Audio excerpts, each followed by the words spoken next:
Today, I wanted to talk to you about dating and making friends as a disabled person.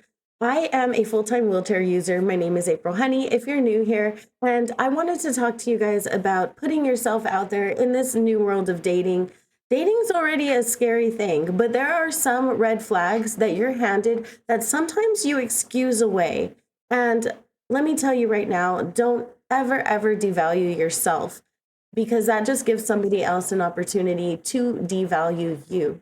So I just want to throw out there some things that you should watch out for that really could become a problem in the future. Number one, you would encounter right around the time you're planning your first date, meetup, any of those things. And say you're a full time wheelchair user like me, you can't walk. So the person does have to take that into consideration. And if the first thing they do is say everything that they would like to do that you can't do and create this list of everything that you can't do, then you need to run.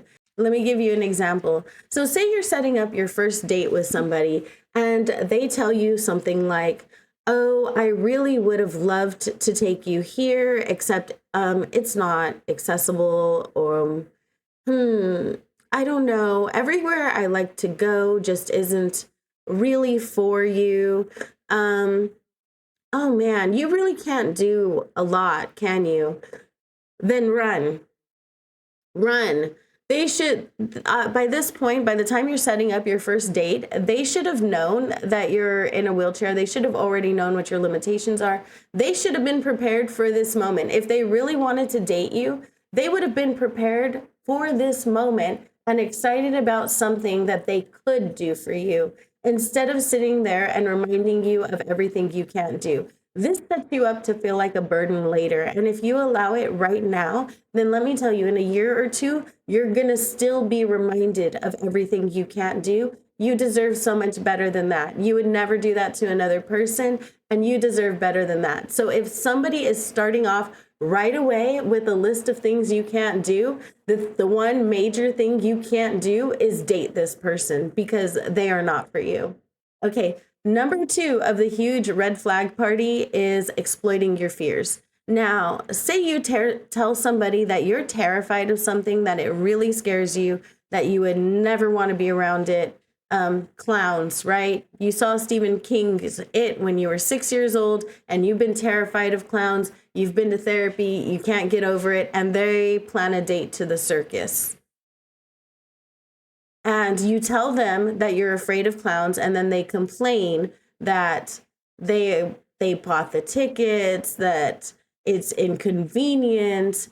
If your fears are an inconvenience to somebody, then you need to run. I know that's a silly example. Okay, so we'll use an example from my real life. I'm terrified of snakes. I had an incident happen when I was very young, and it left me with severe trauma. And I've gone to therapy, I've done everything I can. And really, the answer is to just avoid snakes. Really, they're not a necessary part of life. It's not like forks. I'm not afraid of forks, you know? They're snakes. I don't have to have one as a pet, I don't have to be exposed to one. However, I was dating somebody who spent the better part of many years trying to convince me that we needed a snake, knowing this fear. Now, the first time this person mentioned it very early on when I started dating them, the first time they mentioned having a snake and I told them why I was afraid of snakes, they should have then cared enough to care for my fears, right? They should have wanted to protect me from that. And they didn't. They continuously pushed it on me for years and years. Now, if somebody is going to exploit your fears like that, then they're not the person for you. Let me tell you, that is a huge red flag. Huge red flag. You know, when someone tells me that they're afraid of something, I take extra care to not expose them to it. Like if someone tells me they're afraid of spiders, I'm not going to pull out my pet tarantula and be like, "Oh, but Marty's so cute. Look at Marty. Don't you want to pet Marty?" No. I'm going to have respect for that person and I'm not going to want to terrify them in my presence, right? It's just basic human kindness. It's decency. It's just something that you want out of a partner. You want your partner or your potential dating person to respect you as a person and to honor your fears and to not exploit them for laughs, really. Number 3. Now this one's kind of tricky, but if they can change expressions in like a hot second, if they're sitting and you're sitting at a table and you're having a conversation and they seem to be super animated and into what you're talking to, and then the waiter comes or the waitress comes and asks you a question, and their face can go like they're like, and then they're like, and they look annoyed and irritated and like a hot second, run. Because let me tell you, they're faking all of those emotions. People, unless they're trained actors, people don't change emotions like that. Usually if you're having fun and you're having a conversation, and you're like, ha, ha, ha, ha, ha, and the waiter comes, everything okay? You're like, yeah. And then you just keep going with your conversation. If somebody has an unnatural reaction like that or can change, let me tell you what you're in for in the future. In the future, you're in for hanging out with friends and thinking everything's going great. And you did nothing wrong, really. And they act all lovey and friendly with you. And then you get in the car and they're like, so why did you say this? Don't ever say this again. Don't ever do this again. And then you just get nagged the entire way home after you had this great time out with your friends. Don't ignore this warning sign. It comes on early in the beginning. It just gets worse over time. All of these things I'm telling you in the beginning, we are able to laugh them off, right? Oh, maybe this waiter is someone they didn't like, or, maybe something rubbed them the wrong way, or like making jokes about your fears. Oh, haha, maybe it's a little silly that I'm terrified of snakes because one almost killed me when I was 6.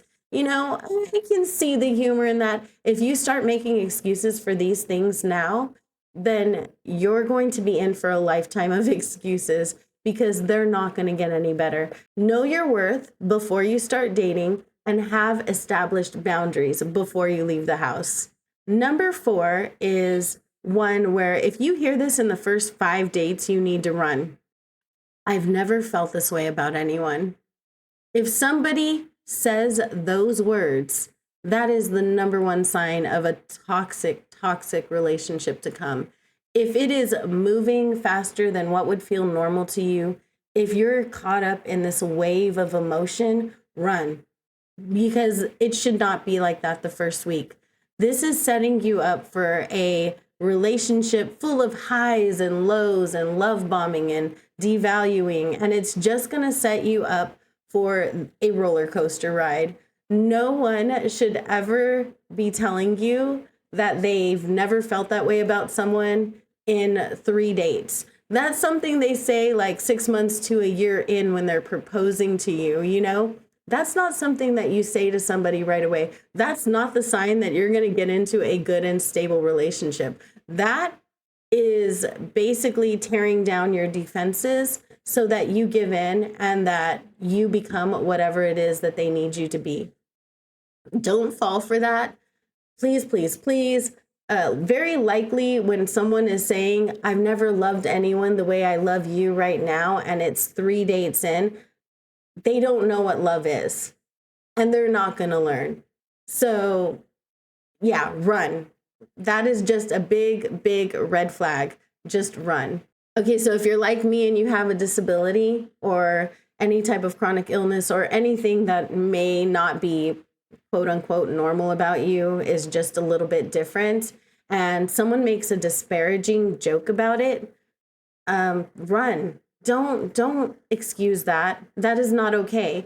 They shouldn't be doing it in the first 2 or 3 dates. Now, don't get me wrong. I do have friends who are like, walk away, and I just look at them and they're like, whatever, wheelie girl. You know what I mean? It's totally fine to have that banter when you've been friends with somebody for a couple years. Like I have friends where like, of course, they're 2-leggers and I'm a 4-wheeler, We do have like little jokes about, and wheelchair humor in general is usually totally fine. but they should be waiting until I say it's fine. And if they accidentally let it slip, they should actually look a little bit concerned about what they're saying until you tell them that it's okay. Okay, and there's also a difference between just joking about what's reality and making a disparaging joke. A disparaging joke is going to make you feel like you're less than worthy. If something that someone is saying is making you feel like you're lucky that they're paying attention to you, then you need to run, because that should never be the case. They should be making you feel like they're lucky to be with you. And I'm sorry if you can't reach the laundry detergent, or if you can't reach anything on the top shelf, or maybe something's inaccessible and you can't get to it, or maybe you can't drive because your car doesn't have hand controls.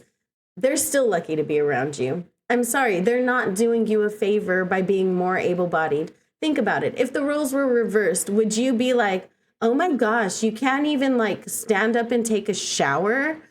What's wrong with you? Like, no, you wouldn't. And it's just not cool. And it does set you up for a lifetime of being reminded of everything you can't do and being made to feel awful because you can't do things like walk a 70-pound dog. You just don't need that in your life. That you have to love yourself enough to know that these things are red flaggy as hell. When someone is handing you a red flag sandwich in the very beginning, don't eat it. Run away from that poisonous sandwich. Get away as fast as you possibly can. Okay, so I'm going to throw one more in. If someone is denying reality in order to suit their narrative, you need to get the heck out. Now, what I mean by that is, like, if they said something and you have it in a text message and then they tell you something else and you're like, no, you said this, or like, we'll keep it simple. If they said, okay, I'm going to meet up with you at 6:30 and we're going to meet here. And you're like, okay, so you get there at 6:30, you're waiting for them. They show up at 7:30 and they're like, no, I told you we're meeting at 7:30.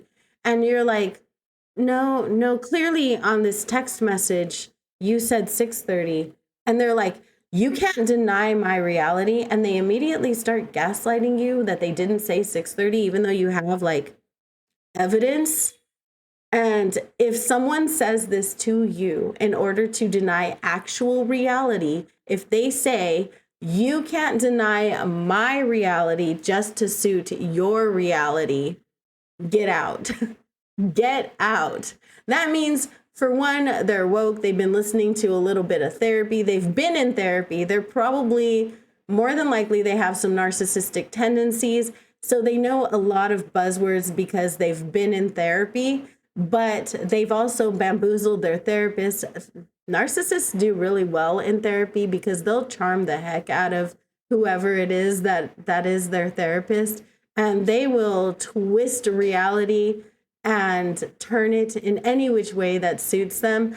So if actual reality is already questioned in the first week and you have physical proof, evidence, other people heard it, and they are still denying it, then that is a clear sign that you don't need this person in your life. Okay, and that is it for my quick list. I was thinking about this last night and I was like, oh my gosh, you know what? There have been so many times where I was handed red flags from the very beginning and I excuse them away. I'm really good at that. I'm really good at making excuses for people. And it's like, oh, a spout of anger. Oh, it's okay. They just, I just have to be patient. I just have to be kinder. I just have to be more gracious. I just have to be better. It was always me. I was always changing to suit other people's narratives. And this is more than once. This isn't about a specific person. This is more than once. This is in friendships that I made. It's in relationships that I've had. I was always bending to suit somebody's narrative and to suit what somebody else wanted me to be, or to fit whatever it is. Actually, my disability is the best thing that ever happened to me because it's the one thing I can't change about myself. So it really did teach me that I can't make everybody happy, and there are certain people I shouldn't be trying to make happy. And accepting myself is a journey that I need to be on without somebody else telling me all of the reasons why I shouldn't accept myself. Be careful with your mental health, you guys. Be careful with your physical health. Make sure that the people that you're surrounding yourself with are good people who have your best intentions at heart for you, where they want to treat you with kindness and love, and you want to do the same for them, because if you're watching this, I already know that you're a kind, loving, empathetic, compassionate person. Make sure you're surrounding yourself with the same. Surrounding myself with kind, compassionate, loving people has changed my life. Being able to tell the truth to people and have them witness my life and reiterate the truth back to me, even when I was being told that never happened, when it clearly happened, has changed my life, you guys. Surround yourself with people who are realistic, who will accept reality, who look at reality. They're willing to tell you when they think you could have done better in a loving way, but they're also willing to affirm your reality and affirm your experiences and to let you know that you're not going crazy. Make sure that you're taking care of your mental health. So that would be it. Thank you guys so much for being here. I know you can be anywhere in the entire world, and you chose to hang out with me for just a little bit. I appreciate that so much. I hope you have an amazing day or night. I'm sending you all of the love I can smush through the internet. Remember that you're a beautiful, amazing, sparkling human, and you deserve so much better than you give yourself credit for. I will see you guys in the next one. Bye.